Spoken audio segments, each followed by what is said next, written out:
What do the enforcers represent in Arcane? They represent oppression, control, and apathy. Kind of like a microcosm of the Piltover government, they play a more direct hand in subjugating the resilient Zonites. It means to execute Piltover's policies, and they even have a terminal case of internal corruption. Everything wrong with Piltover is exemplified and taken to the extreme within the internal structure of the Enforcers. When Sheriff Grayson describes her job, she talks about knowing how to use a gun to protect the people of Piltover. I see this as pretty indicative of how Piltover deals with the Undercity, threatening the Zonites with violence to keep the city's peace. Now, I'll give Grayson some credit. She would turn to diplomacy through her underground deals with Vander, but the whole system is dependent on Vander choosing between peace and war. Still, the Piltover government doesn't see negotiation as a solution when dealing with the Undercity. Turn the Undercity upside down if you have to. Just find them.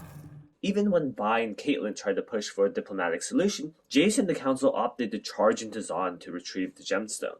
I find it strange that Vi sided with Jace in such an act of violence, but I suppose the Stokel-controlled Zon is not the one she cares about. Quite literally, with the entire police force of Piltover, it has always been shoot first, ask questions later. Now, under Marcus, the enforcers were a lot less brutal, but a whole lot more corrupt. Under Stokel's thumb, Marcus held enforcers back from stepping into Zon, basically giving Zon free autonomy over the time skip. There's not really much to say about Marcus, as his tenure as sheriff is basically a blank period. He had no notable achievements, and his primary concern was just keeping Soko's activities and influence in the dark from the council. In a sense, Jace was actually more of a sheriff once he took over the council. Ordering a blockade against Zon and leading a charge into Soko's factories, the enforcers under Jace embodied themes of abrasiveness, brashness, and a continued disconnect as a means to an end. Following the attack on the Council in Season 2, I see all the negative traits of the Enforcers be cranked up to 100 in their fight against Zon. War is coming to Piltover, and empathy has no place on the battlefield, so someone needs to lead the Enforcers, and that is no doubt going to be the Council, as they always have.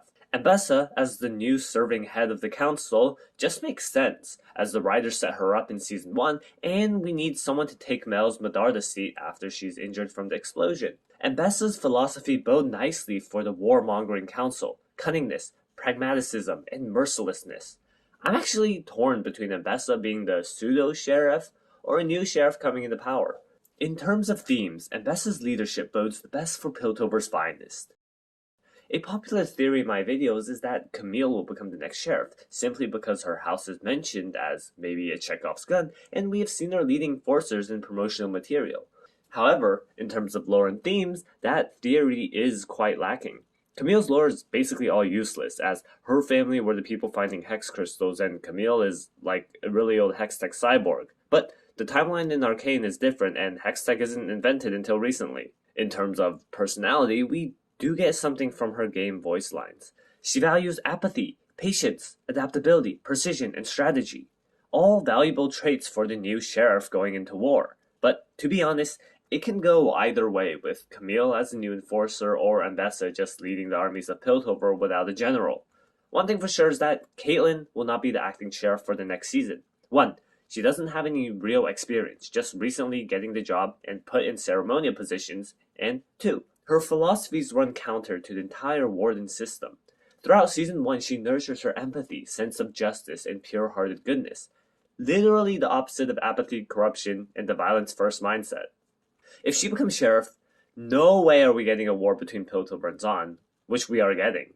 I can see her as the new sheriff once the war ends, bringing forth a new age of forgiveness and understanding between the two cities, but I'll talk about that in a later video.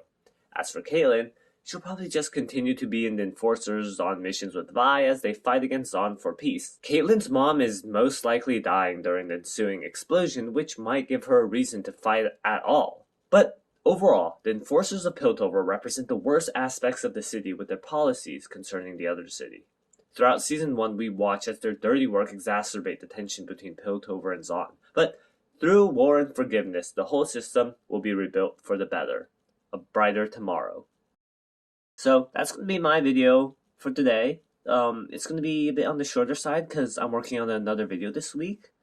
Also with the enforcers, there's not too much to talk about, honestly. Like, we don't get too many scenes of them. I hope we get a lot more in season 2, just so like there's more meat to analyze. But anyway, stay tuned for my video coming out later this week. Thank you everyone for 50 subscribers, and make sure to like, comment, subscribe, share, whatever. At this point, it doesn't really matter. But I hope you guys enjoyed, and I'll catch you guys in the next one, okay?